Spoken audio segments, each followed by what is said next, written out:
Hello guys, welcome to Raj pharmacy classes. आज हम start करेंगे B pharm 7th semester subject pharmacy practice unit number first का part second. हमने अभी part first देखा था। इससे पहले पार्ट फर्स्ट हमने देखा था हॉस्पिटल फार्मासिस्ट। हॉस्पिटल फार्मासिस्ट की क्या रिस्पॉन्सिबिलिटी होती है, उसके क्या फंक्शन होते हैं, उसकी वर्किंग क्या होती है, हॉस्पिटल फार्मासिस्ट क्या रोल होते हैं, यहाँ तक हमने देख लिया था। अब पार्ट सेकंड हम देखेंगे एडवर्स ड्रग रिएक्शन क्या होता है। एडवर्स ड्रग रिएक्शन मतलब वो होता है, मतलब कोई अपोजिट, कोई हम मेडिसिन ले रहे हैं उसका अपोजिट कोई इफेक्ट पड़े मेरी बॉडी पर, उसको मतलब एडवर्स ड्रग रिएक्शन कहते हैं। तो इसमें लिखा adverse drug reaction opposite undesirable effect of drug in our body. Adverse drug reaction वो होते हैं जो अपोजिट ये अनडिजायरेबल इफेक्ट हमारी बॉडी पर पड़े किसी मेडिसिन को लेने के बाद, उसमें एडवर्स ड्रग रिएक्शन बोलते हैं।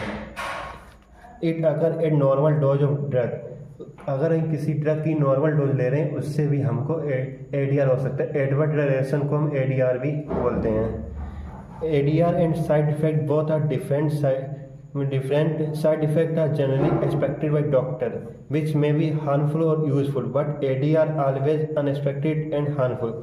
जो एडीआर और साइड इफेक्ट होते हैं वो दोनों अलग हैं। Side effect generally expected by doctor, side effect हैं जो डॉक्टर के थ्रू एक्सपेक्ट किए जाते हैं, उनका पता होता है कि इस मेडिसिन वाले ये साइड इफेक्ट होगा, लेकिन एडीआर का हमको पता नहीं होता कि इस मेडिसिन वाले में हमको क्या एडीआर हो गए। और जो साइड इफेक्ट हैं वो कभी कभार हार्मफुल भी होते हैं और यूज़फुल भी होते हैं, लेकिन जो एडीआर होता है वो हमेशा हार्मफुल ही होता है, उसका कोई यूज़फुल नहीं होता। तो कॉजेस ऑफ एडीआर, एडीआर के क्या कारण होते हैं, एडीआर क्यों हो सकते हैं। एक्सपायरी मेडिसिन, अगर कोई हम एक्सपायर मेडिसिन ले लें उसके थ्रू एडीआर हो जाता है। ओवरडोजिंग, अगर किसी मेडिसिन कोई हम ज़्यादा मेडिसिन ले लें, अगर कोई 1 डोज है उसकी हम 2-3 डोज खा लें तो उसका एडीआर हो जाएगा। एज, उसकी एज क्या है, इंड्यूस एनक्रेसी डिसीज, और एलर्जी टू मेडिसिन, मेडिसिन खाने में जो एलर्जी हो रही है ये भी एडीआर है। जेनेटिक फैक्टर, उसके क्या ऐसे जीन्स हैं, जीन्स का क्या उनका इफेक्ट पड़ रहा है वो। और failing to take correct dose, अगर हम करेक्ट डोज नहीं ले रहे हैं और करेक्ट टाइम पर नहीं ले रहे हैं उससे एडीआर हो जाता है। मल्टीपल डोज इंटरेक्शन, अगर कोई दवाई हम एक साथ 2-3 दवाई हम एक साथ ले लें, दवाई में खाने में गैप नहीं कर रहे हैं तो उन दोनों डोज का इंटरेक्शन हो जाए, दोनों दवाइयों का इंटरेक्ट हो जाए आपस में, उससे एडीआर होता है। फूड इंटरेक्शन, कोई मेडिसिन है वो दूर के साथ लेनी है, अगर हम वो पानी के साथ ले रहे हैं तो उससे भी हमको एडीआर हो जाएगा। क्लासिफिकेशन ऑफ एडीआर, इसके क्या क्लासिफिकेशन है एडीआर के। एडीआर के 2 टाइप हैं, इसके 2 टाइप में क्लासिफाइड है, प्रिडिक्टेबल और अनप्रिडिक्टेबल। प्रिडिक्टेबल है, इसमें excessive pharmacological activity, secondary pharmacological activity, rebound effect on discontinuation of drug. और अनप्रिडिक्टेबल में allergic reaction and anaphylaxis, idiosyncrasy, genetically determined effect. अब इनको डिटेल देखेंगे जो क्लासिफिकेशन एडीआर को, अब इनको डिटेल में। पहला है प्रिडिक्टेबल। प्रिडिक्टेबल क्या, these adverse reaction are predictable and depend on dose of the drug. ये एडीआर है, ये प्रिडिक्टेबल होता है और ये डोज, ड्रग की डोज पर ये डिपेंड होते हैं। इसका पहला है excessive pharmacological activity. These ADR developed in patient when any drug given in excessive dose.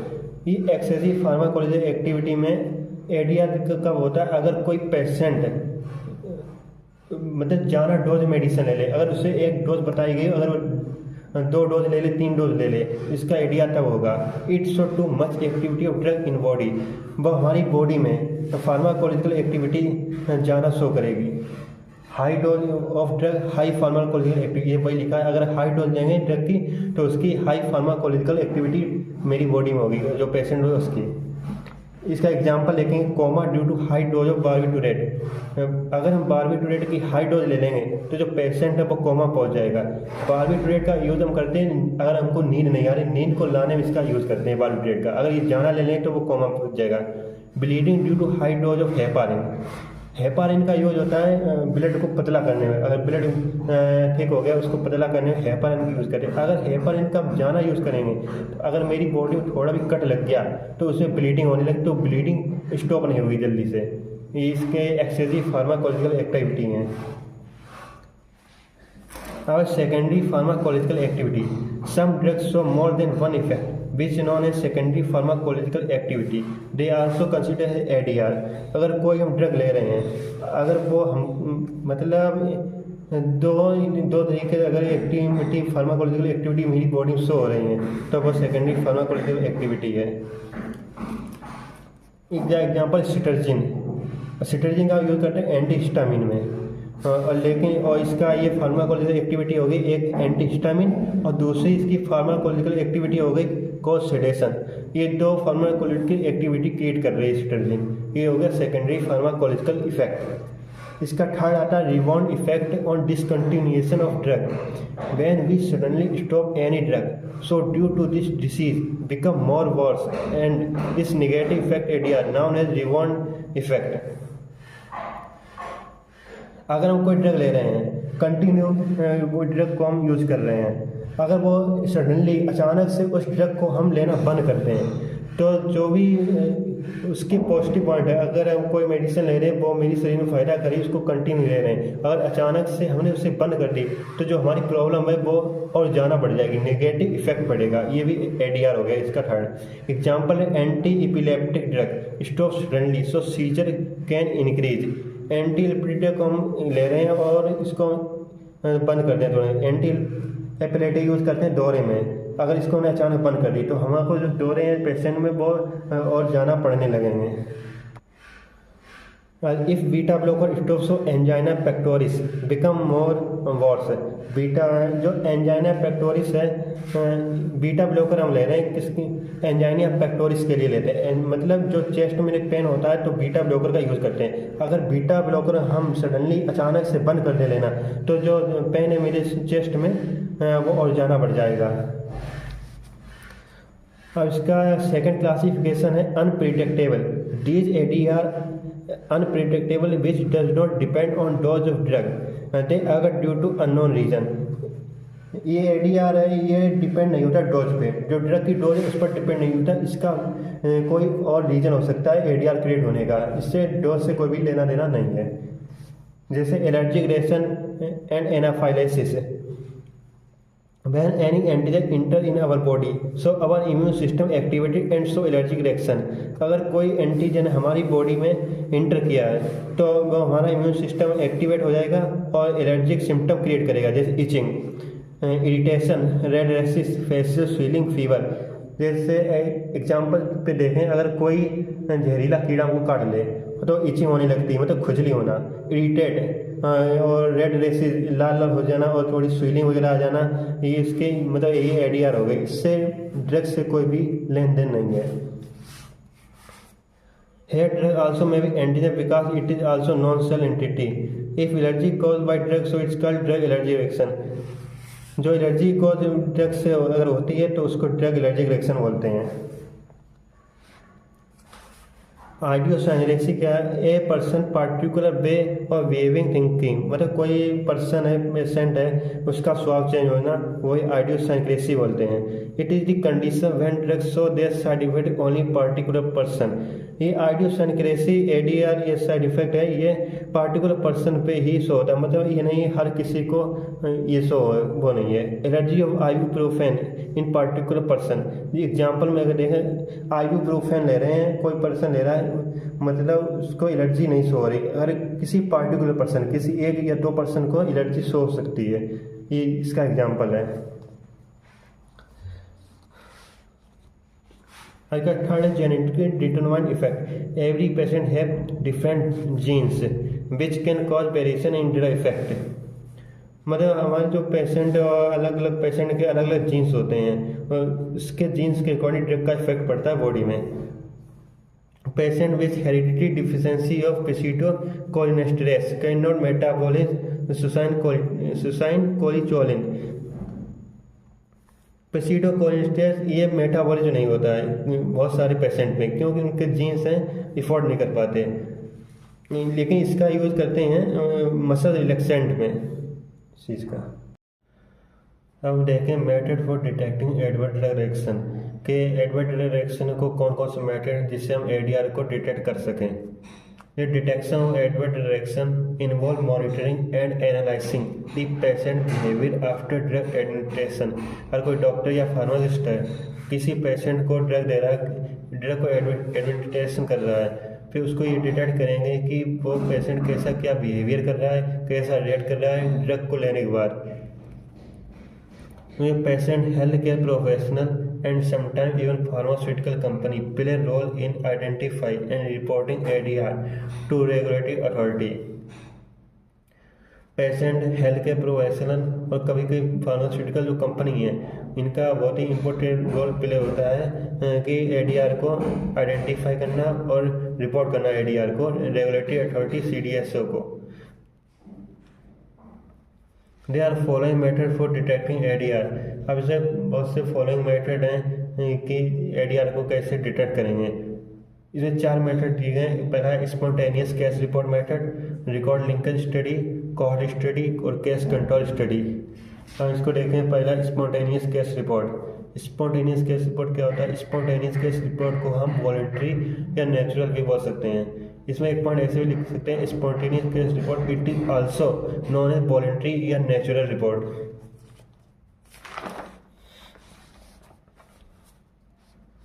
पहला पॉइंट है आफ्टर प्रिस्क्राइबिंग ड्रग और if patient tell about any area so doctor pharmacist report it to manufacturer regulatory authority and WHO। Doctor या pharmacist है जो prescribe कर रहा है medicine, वो पेशेंट एडीआर के बारे में डॉक्टर और फार्मासिस्ट को बता रहा है। जो डॉक्टर फार्मासिस्ट है वो क्या करेंगे, वो रिपोर्ट करेंगे मैन्युफैक्चर जहाँ से दवाई बन रही है वहाँ पे ये रिपोर्ट करेंगे कि इस दवाई से ये एडीआर मिल रहा है। या रेगुलेटरी अथॉरिटी है, उनको ये रेगुलेटरी अथॉरिटी को रिपोर्ट करेंगे जो CDSO है उसको। इससे भी अगर कोई रिपोर्ट से कुछ भी सॉल्यूशन नहीं निकल रहा है तो ये WHO को रिपोर्ट करेंगे। It also alert other doctor, और जो अदर डॉक्टर हैं उनको अलर्ट करेंगे कि इस मेडिसिन से ये एडीआर देखने को मिल रहे हैं। This report act has early warning helping identify and investigate potential ADR. हमको ये अर्ली वार्निंग मिल जाती है कि ये मेडिसिन है, इससे हम एडीआर मिल रहे हैं देखने को, इसको संभल कर यूज करें। अब इसका सेकंड मेथड डिटेक्शन का record linkage study. Record linkage study क्या, इसे mean comparing matching data of different source. इसमें हम डेटा को कंपेयर या मैच करते हैं जो अलग अलग रिसोर्सेज से उनसे। In this method we compare match the data of drug ADR from different source like hospital, pharmacy and patient disease history. हमें एडीआर इनको मेथड को कंपेयर या मैच करेंगे डेटा को अलग अलग सोर्स से, जैसे हॉस्पिटल से कंपेयर मैच करेंगे, फार्मेसी से कंपेयर मैच करेंगे, जो पेशेंट की बीमारी जो हिस्ट्री है उससे मैच करेंगे। और researcher link data from pharmacy record medical chart and other source. जो रिसर्च लिंक है उनसे मैच करेंगे, कंपेयर करेंगे, और जो फार्मेसी रिकॉर्ड है उनसे, और जो मेडिकल का चार्ट होता है उससे, और भी अदर सोर्स हैं जिससे हम आइडेंटिफाई डिटेक्ट कर सकते हैं एडीआर को। अब एक cohort study. In this matter we observe and analyse the occurrence of ADR in a group of people.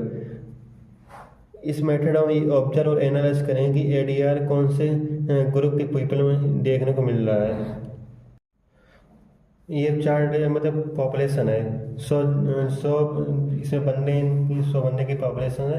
इसमें कुछ बंदे हम ड्रग एक्सपोज किया, ड्रग इनको दिया है, और कुछ बंदों को ड्रग को नहीं दिया, ड्रग को अनएक्सपोज है।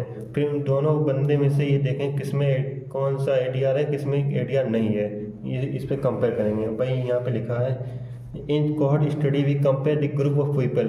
ये cohort study group of people है, इनको कंपेयर करेंगे जो इसमें एक्सपोज किया है पर्टिकुलर ड्रग ग्रुप उनको, और जिनको ड्रग को एक्सपोज नहीं किया, ड्रग को एडमिनिस्टर नहीं किया है उनको। इन दोनों ग्रुप को मैच करेंगे किसमें एडीआर देखने को मिल रहा है, किसमें एडीआर नहीं है।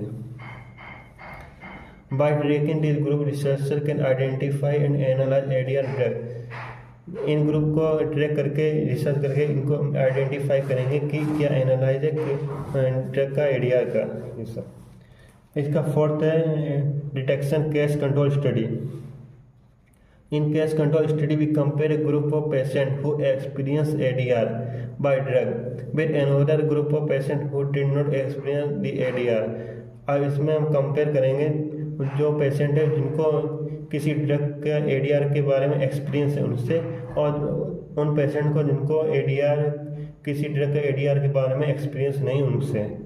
This study will help to understand the cause of ADR related to drug. इस स्टडी से हमको ये समझ में आएगा कि कौन से पेशेंट को कि क्या कारण है ड्रग का ADR आने का। मतलब इससे हमको ये समझ आएगा इस स्टडी से कि कौन से ड्रग्स का क्या कारण है जो कि हमको ADR आ रहा है, उस किस रीजन से आ रहे हैं ये सब। अब देखें मैनेजमेंट ऑफ ADR को हम कैसे मैनेज करेंगे और कैसे कंट्रोल करेंगे ADR को, वो देखेंगे। In the management of ADR following step are involve. Manage ADR की फॉलोइंग कुछ स्टेप हैं, उनके बारे में पहला चेक पेशेंट मेडिकेशन हिस्ट्री, कि पेशेंट की जो भी हिस्ट्री वो हम चेक करेंगे। Pharmacist should check the medication history of patient related to allergic disorder and with suspected drug. Pharmacist है वो मेडिकेशन हिस्ट्री है पेशेंट की वो चेक करेंगे, और रिलेटेड टू एलर्जिक डिसऑर्डर, जो भी एलर्जिक डिसऑर्डर है उससे रिलेटेड जो भी हिस्ट्री वो चेक करेंगे विद सस्पेक्टेड ड्रग, और जो ड्रग सुइटेबल है वो ड्रग प्रोवाइड करेंगे। If ADR is related to dose so reduce the dose of drug. अगर ADR डोज कोई ड्रग की डोज से अगर ADR हो रहा है तो क्या करेंगे, जो भी ड्रग की डोज है वो हम उसको कम कर देंगे। फिर सेकंड है check drug profile record. Pharmacist should check drug profile which contain all information related to drug such a drug dose, MOA of drug मतलब mechanism of action of drug, use of ADR, category drug interaction, overdose treatment. जो भी drug उसकी पूरी profile, जो भी drug profile है पूरी वो चेक करेंगे किसी मेडिसिन की। जैसे उसमें कुछ इन्फॉर्मेशन है, जैसे कि वो मेडिसिन जो ड्रग है उसका मैकेनिज्म एक्शन क्या है, उसके ड्रग के यूजेस क्या है, उसका ADR क्या है, वो किस कैटेगरी से बिलोंग करता है, और जो ड्रग इंटरेक्शन है वो क्या, ओवरडोज ट्रीटमेंट, अगर उसका ओवरडोज लें तो उसका क्या ट्रीटमेंट होगा, मतलब उसका एंटीडोट क्या होगा, ये सब हम चेक करेगा फार्मासिस्ट। थर्ड है literature review. Pharmacist and doctor should check existing research and article on drug. Pharmacist जो डॉक्टर हैं वो जो भी मेडिसिन या ड्रग है उसका जो आर्टिकल है, जो उसकी रिसर्च हुई है वो सब चेक करेंगे, और and it's ADR for proper attention regarding ADR of drug, और जो भी उसका ADR है वो भी देखेंगे इसकी ड्रग का क्या ADR है। और drug level study, if ADR जो फोर्थ ड्रग लेवल स्टडी, इसमें if ADR related to dose pharmacist should check drug inside the blood plasma. इसमें क्या है, ADR अगर रिलेटेड टू डोज, अगर ड्रग की डोज से कोई ADR रिलेटेड है तो जो फार्मासिस्ट है या जो डॉक्टर है वो चेक करेगा। कोई अगर ड्रग उसको एडमिनिस्ट्रेट किया है, ड्रग को दिया है बॉडी के अंदर, उससे ब्लड प्लाज्मा में मिलने के बाद क्या इंटरेक्ट किया मिल रहा है, कि मतलब क्या रिजल्ट आ रहा है, जो प्लाज्मा ब्लड में मिलने के बाद ड्रग का क्या रिजल्ट हमको देखने को मिल रहा है वो देखेंगे। Therapeutic decision making, at last pharmacist और doctor should select the most appropriate treatment for patient according to their medical condition. इसका जो ये है लास्ट पॉइंट है, इसमें फार्मासिस्ट लास्ट में क्या करेगा, उसको कोई अप्रोप्रिएट जो भी उसको सुटेबल ट्रीटमेंट होगा वो पेशेंट को प्रोवाइड करवाएगा, और उसकी मेडिकल कंडीशन, उसकी जो मेडिकल स्थिति है वो देखकर उसको एक सुटेबल ट्रीटमेंट प्रोवाइड करेंगे। Create awareness about ADR among the patient and health care professional, और उसको हम ये बताएंगे कैसे अवेयर रहना ADR से, और पेशेंट को ये सब उनको ADR के बारे में बताएंगे कैसे उससे अवेयर रहें और ADR से कैसे बचा जा सके। अब present the report in meeting conferences, अगर कोई मीटिंग होती है और कोई कॉन्फ्रेंस होती है उसको हम रिपोर्ट प्रेजेंट करें कि ADR के बारे में। अब नेक्स्ट टॉपिक है adverse drug event. Adverse drug event क्या था, इसको एडीई शॉर्ट में बोलते हैं। AD is a broader term that include any harm or injury from the use of any medicine। ADE में ये पता करते हैं अगर कोई हमको कोई हार्मफुल इफेक्ट और कोई इंजरी मेडिसिन हुई है, कब हुई है, ये सब इसी में इंक्लूड रहता है। किस मेडिसिन कब हमको क्या नुकसान पहुंचा है और क्या इंजरी हुई है, वो सब। इट कंसिस्ट और इसमें 2 टाइप के होते हैं, हार्म फ्रॉम ADR और harm from medication error. Harm from ADR मतलब ये कोई भी हार्मफुल इफेक्ट मेरी बॉडी में पड़ा है वो किसी ड्रग से की ADR से पड़ा है।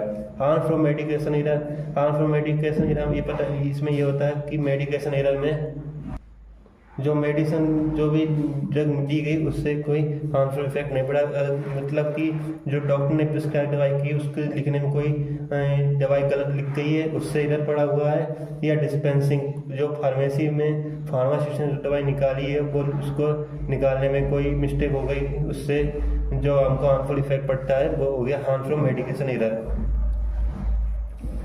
AD is not always related to administered medicinal product। AD हमेशा administered medicinal product से नहीं होता है, और कभी कभार होता भी है और कभी कभार नहीं होता। वैसे ज़्यादातर नहीं होता, कभी कभार इन केस 20% हो जाता है, 80% नहीं होता है। अब नेक्स्ट टॉपिक है कम्युनिटी फार्मेसी। कम्युनिटी फार्मेसी क्या होता है? Community pharmacy also known as retail pharmacy. Community pharmacy को रिटेल फार्मेसी भी बोल सकते हैं। जो मेडिकल स्टोर होते हैं वो कम्युनिटी फार्मेसी होते हैं। Is the most common type of pharmacy which provide pharmaceutical service. और ये कम्युनिटी फार्मेसी है, ये फार्मास्यूटिकल सर्विस प्रोवाइड करते हैं पब्लिक को, और जो प्रोडक्ट हैं वो डायरेक्टली पब्लिक को प्रोवाइड करते हैं। जो भी फार्मास्यूटिकल प्रोडक्ट हैं वो प्रोवाइड करते हैं पब्लिक को direct. In community pharmacy pharmacist interact with patient. जो कम्युनिटी फार्मेसी है जो इसमें फार्मासिस्ट होता है वो इंटरेक्ट पेशेंट से करता है, वो उससे लेता है कि उसकी क्या प्रॉब्लम है, उसे एडवाइस देता है और उसे मेडिसिन देता है पेशेंट को, और हेल्थ केयर प्रोवाइड करता है, और जो भी उसको कैसे खानी कैसे नहीं ये सब उसे बताता है पेशेंट को। जो कम्युनिटी फार्मेसी जो फार्मासिस्ट होते हैं वो। Structure of retail and wholesale drug store. इसमें स्ट्रक्चर क्या होगा रिटेल और होलसेल ड्रग स्टोर का वो देखेंगे। Wholesale drug store, the drug store where drug purchase in large quantity from manufacturer. इसमें क्या होता है, ये जो भी ड्रग स्टोर होते हैं इसमें जो ड्रग है वो हम खरीदते हैं लार्ज क्वांटिटी में, फ्रॉम मैन्युफैक्चर जहाँ से दवाई ड्रग जो बनते हैं वहाँ से लार्ज क्वांटिटी में हम मेडिसिन ड्रग को खरीदते हैं, और and sell to the retailer. और जो रिटेल होते हैं जो छोटे छोटे जो मेडिकल होते हैं उनको हम सेल करते हैं, उसी को हम होलसेल ड्रग स्टोर कहते हैं। और जो रिटेल सेल ड्रग स्टोर होते हैं the drug store where drug purchase from wholesaler. जो इसमें जो ड्रग स्टोर होते हैं वो ड्रग को खरीदते हैं होलसेलर से और सेल करते हैं पेशेंट और कंज्यूमर, जो इनको ज़रूरत होती है जो पेशेंट होते हैं उनको ये बेचते हैं स्मॉल क्वांटिटी में।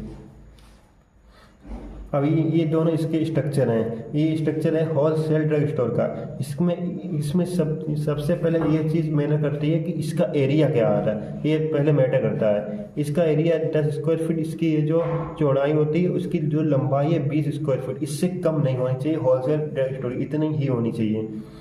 इसमें सामने डिस्प्ले विंडो होती है, ये एंट्रेंस, ये जाने का रास्ता है, ये वेटिंग एरिया है। यहाँ पे जो वेटिंग एरिया जो चेयर वगैरह रैक है, ये मेडिसिन लगी हुई, ये फ्रीजर है, इसमें वैक्सीन वगैरह रखते हैं, ये सब ये रैक वगैरह लगी हैं। और जो रिटेल ड्रग स्टोर का एरिया होता है वो 15 स्क्वायर फीट इसकी जो लंबाई होती है इसकी, और 10 स्क्वायर फीट इसकी चौड़ाई होती है। इसमें क्या ये इसमें जो रैक है जो फ्रीजर है इसमें वही वैक्सीन वगैरह रखी होती हैं, ये जाने रास्ता है, ये डिस्प्ले विंडो ये सब है, ये बैटिंग एरिया, यहाँ जो पेशेंट जो हैं वो यहाँ पे बैठ करेंगे। यहाँ पे जो रैक लगी ये टेबल चेयर, इसमें ये टेबल ये चेयर है, इसमें बैठ के ये सब एडवाइस वगैरह देते हैं फार्मासिस्ट पेशेंट को कि कैसे क्या दवाई वगैरह लेनी है क्या नहीं। इसका legal requirement for maintaining a drug store. Drug store को मेंटेन करने के लिए क्या क्या हमको रिक्वायरमेंट होनी चाहिए। In India for maintaining a drug store following legal requirement. India में ड्रग स्टोर को मेंटेन करने के लिए ये नीचे दी गई रिक्वायरमेंट है। लाइसेंस सबसे चीज पहले मैंडेटरी है। अगर रिटेल खोल रही है मेडिकल रिटेल का, तो इसमें रिटेल का लाइसेंस होना जरूरी है। होलसेल लाइसेंस चाहिए, अगर होलसेल हम स्टोर खोलने ड्रग स्टोर तो उसमें होलसेल लाइसेंस जरूरी है। क्वालिफाइड फार्मासिस्ट, फार्मासिस्ट का क्वालिफिकेशन बहुत जरूरी है, उससे फार्मासिस्ट का डिग्री या डिप्लोमा होना चाहिए। मिनिमम स्पेस, जो स्पेस है रिटेल स्टोर का स्पेस 15 इंटू 10 स्क्वायर फुट होना चाहिए। 15 स्क्वायर फुट इसकी लंबाई और 10 स्क्वायर फीट इसकी चौड़ाई होनी चाहिए। और होलसेल स्टोर का इसका स्पेस होना चाहिए 20 into 10 square foot, 20 square foot इसकी होनी चाहिए लंबाई और 10 स्क्वायर फुट इसकी चौड़ाई होनी चाहिए।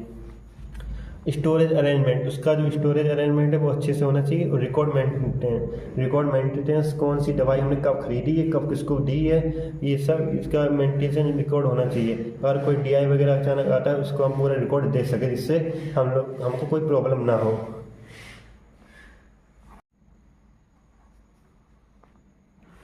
अब देखेंगे excessive pharmacological effect. Excessive pharmacological effect क्या होता है?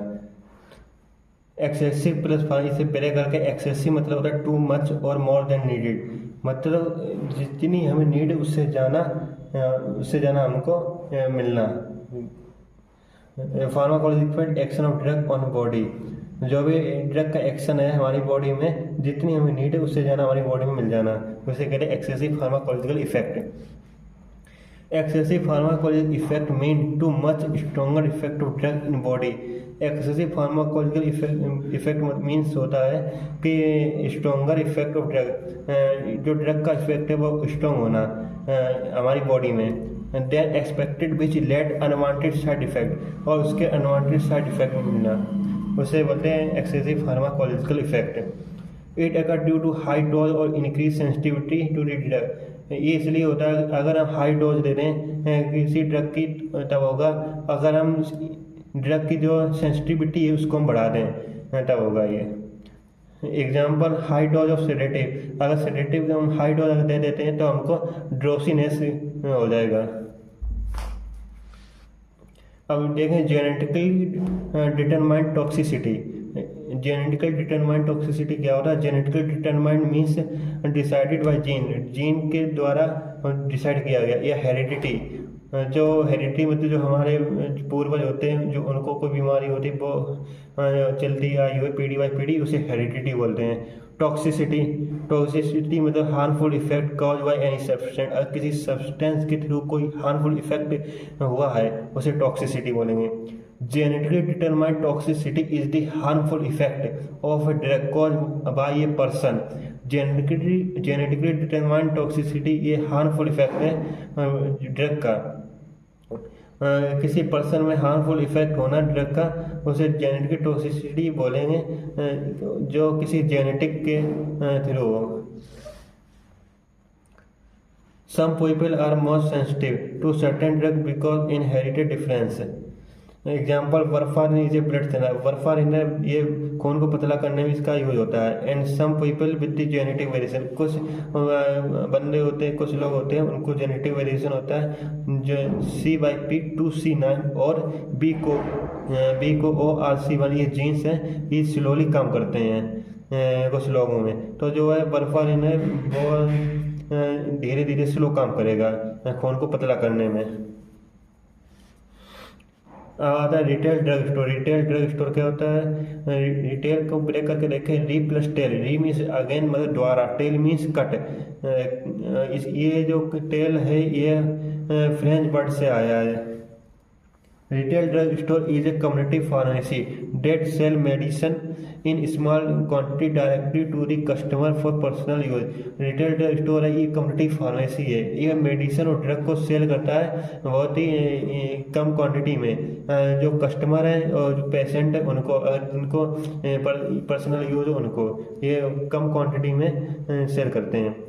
एग्जाम्पल लोकल मेडिकल शॉप, जो मेडिकल फार्मेसी हैं जो वो एग्जाम्पल में। Structure of retail drug store, जो भी रिटेल ड्रग स्टोर है उनका क्या स्ट्रक्चर होगा?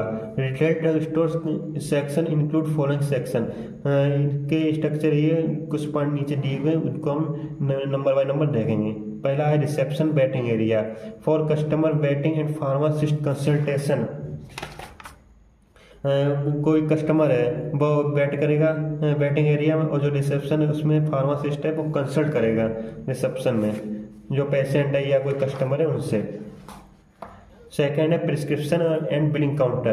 प्रिस्क्रिप्शन और बिलिंग काउंटर में प्रोसेस होती है, प्रिस्क्रिप्शन को लेता है और जो मेडिसिन प्रोवाइड करेंगे, और बिलिंग काउंटर में जो भी ट्रांजैक्शन है, जो भी पेमेंट होगा वो बिलिंग काउंटर पे होगा कंप्यूटराइज सिस्टम के through. Medicine display area for over the counter OTC product, इसमें एक ओटीसी होता है प्रोडक्ट का, उसमें ये डिस्प्ले होती है मेडिसिन। अब आता है storage area, organise slabs and cabinet for prescription medicine. Storage area में तो जो अलमारी होती है, जो कैबिनेट बने होते हैं, उनमें मेडिसिन ड्रग को स्टोर करते हैं, जो भी प्रिस्क्रिप्शन होती है, दवाई लिखी होती है उनको। अब आता है कोल्ड स्टोरेज। कोल्ड स्टोरेज मतलब refrigerator for vaccine and temperature sensitive drug. इसमें रेफ्रिजरेटर में हम वैक्सीन को रखते हैं जिससे खराब ना हो, और कुछ मेडिसिन होती है उनका एक लिमिटेड टेम्परेचर होता है कि इनको इतने ही टेम्परेचर रख सकते हैं, उनको रखते हैं टेम्परेचर को कांस्टेंट करके कि इसी टेम्परेचर को सेफ रहे, वो खराब ना हो। और hygiene and safety. Hygiene safety में sanitization tool and fire safety tool, इसमें सैनिटाइजर वगैरह हैं, ग्लव्स वगैरह हैं वो रखते हैं, और सेफ्टी में जो फायर एक्सटिंग्विशर है उनको सेफ्टी के लिए रखते हैं। और इसके legal requirement for establishing retail drug store, जो रिटेल ड्रग स्टोर है उनको क्या क्या लीगल रिक्वायरमेंट होनी चाहिए रिटेल ड्रग स्टोर को इस्टेब्लिश करने के लिए। पहला इसमें रिटेल लाइसेंस होना चाहिए, और डिस्प्ले इट ओवर जो स्टोर है उसमें हम इनको सामने डिस्प्ले करके रखें। Retail drug store must have registered pharmacist with a B Pharm degree. जो रिटेल ड्रग स्टोर है जो भी इस्टेब्लिश करेगा वो रजिस्टर्ड फार्मासिस्ट होना चाहिए, डीफान या बीफान या डिप्लोमा फार्मेसी या बैचलर फार्मेसी की डिग्री होनी चाहिए उसके पास। रिटेल ड्रग स्टोर का जो भी स्पेस है वो मिनिमम स्पेस 10 स्क्वायर मीटर होना चाहिए। अगर 10 स्क्वायर मीटर अगर उसमें रिटेल और होलसेल दोनों हैं तो उसका जो स्पेस है वो 15 स्क्वायर मीटर होना चाहिए। Storage arrangement refrigerator slabs desk. Storage arrangement उसमें रेफ्रिजरेटर स्लैब्स अलमारी डेस्क वगैरह होनी चाहिए। रिकॉर्ड मेंटेनेंस, जो भी रिकॉर्ड है कौन सी दवाई कब परचेज की है, कौन सा ड्रग परचेज किया, कब उसको सेल किया, उसका सब पूरा रिकॉर्ड मेंटेनेंस होना चाहिए। अगर कोई डीआई वगैरह आता है तो उसको हमको कोई प्रॉब्लम ना हो, डीआई को सब कुछ हम मेंशन कर सकें। अब देखिए होलसेल ड्रग स्टोर क्या होता है। होलसेल ड्रग स्टोर ब्रेक करके whole plus sale. Whole means होता है मीन बल्क और लार्ज क्वांटिटी, मतलब ज़्यादा क्वांटिटी में जो चीज़ हुए उसे होल बोलते हैं। सेल मतलब act of selling good. Wholesale drug store are those store which sell medicine in large quantity. Wholesale drug store में भी जो ड्रग और मेडिसिन होती है उनको हम लार्ज क्वांटिटी में सेल करते हैं, किसको, रिटेलर को और हॉस्पिटल को, but not directly to customer. लेकिन इसे हम डायरेक्टली कस्टमर को सेल नहीं करते हैं, ये सेल हम रिटेलर या हॉस्पिटल को ही सेल करेंगे लार्ज क्वांटिटी में। Structure of A wholesale drug store. Wholesale drug store का क्या स्ट्रक्चर होगा। पहला स्टोरेज एरिया। स्टोरेज एरिया होना चाहिए फॉर बल्क मेडिसिन और ऑर्गेनाइज स्लैब्स, अलमारी वगैरह होनी चाहिए मेडिसिन को रखने के लिए।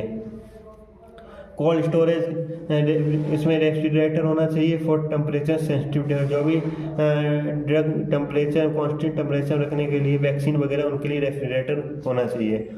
Office space for managing paper work billing record. एक ऑफिस का स्पेस होना चाहिए, ऑफिस होना चाहिए जिसमें पेपर ऑफिशियल वर्क बिलिंग और रिकॉर्ड सब होना चाहिए उसमें। डिस्पैच एरिया, एक dispatch area for packing and sending medicine to buyer. एक ऐसा एरिया होना चाहिए जहाँ पे मेडिसिन पैक हो रही हैं, और ऐसा एरिया जहाँ पे मेडिसिन को सेंड किया जा रहा है, बायर जो खरीद रहे हैं उनको मेडिसिन को हम दे रहे हैं, वो एक एरिया होना चाहिए। क्वारंटाइन सेक्शन, इस quarantine section for storing expire और डिफेक्टिव मेडिसिन। जो मेडिसिन एक्सपायर हो चुकी हैं या डिफेक्ट हो चुकी हैं, खराब हो चुकी हैं, वो क्वारंटाइन सेक्शन में वो मेडिसिन हम रखेंगे।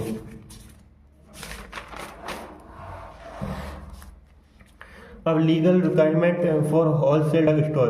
क्या क्या लीगल रिक्वायरमेंट होनी चाहिए होलसेल ड्रग स्टोर को इस्टेब्लिश करने के लिए।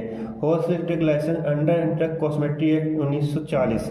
होलसेल ड्रग लाइसेंस, इसको ड्रग कॉस्मेटिक 9040 इसको हम फॉलो करना चाहिए। Qualified person with D pharm, B pharm और 1 ईयर एक्सपीरियंस, जो भी इसमें क्वालिफाइड पर्सन होना चाहिए वो डी फार्म या बी फार्म की हो, लेकिन डी फार्म बी फार्म के साथ उसे 1 ईयर का एक्सपीरियंस होना चाहिए।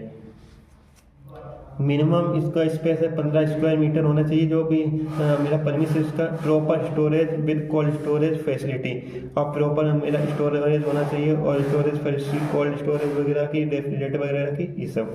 Maintain purchase sale and stock record, जो भी हमने चीज़ मेंटेन मतलब रिकॉर्ड मेंटेन करना है, जो भी हमने ड्रग या मेडिसिन परचेज की है उसका, और जो मेडिसिन सेल की है उसका, और स्टॉक रिकॉर्ड, जो भी रिकॉर्ड है वो स्टॉक किया वो पूरा वो मेंटेन होना चाहिए सब कुछ।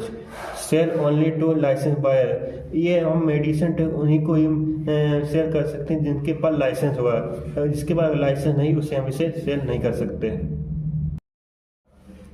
Follow drug and cosmetic rule 1945, जो ड्रग कॉस्मेटिक 1945 उसको हमें प्रॉपर तरीके से फॉलो करना होगा। Regular inspection by drug inspector, जो भी ड्रग इंस्पेक्टर आ रहा है उनको हम रेगुलर उसे हम फॉलो करें, उसको हम जो चीज़ मेंटेन रिकॉर्ड वगैरह वो सब उनको मेंशन करें। डिस्प्ले ड्रग लाइसेंस विजिबल, जो भी मेरा ड्रग का लाइसेंस है वो हमको डिस्प्ले करना है विजिबल, वो अच्छी जगह हमको दिखे ऐसी जगह उसको डिस्प्ले करना होगा। फार्मेसी प्रैक्टिस की यूनिट नंबर 1 मेरी यहाँ पे पूरी कंप्लीट हो गई है। अब इसका नेक्स्ट वीडियो आपको या कोई दूसरे सब्जेक्ट या इसी की सेकंड यूनिट की आपको जल्दी मिलेगी। Have a nice day, thank you so much guys. बस आप प्लीज़ सब्सक्राइब एंड फॉलो करते रहें, इसे लाइक कर देना। Thank you, have a nice day.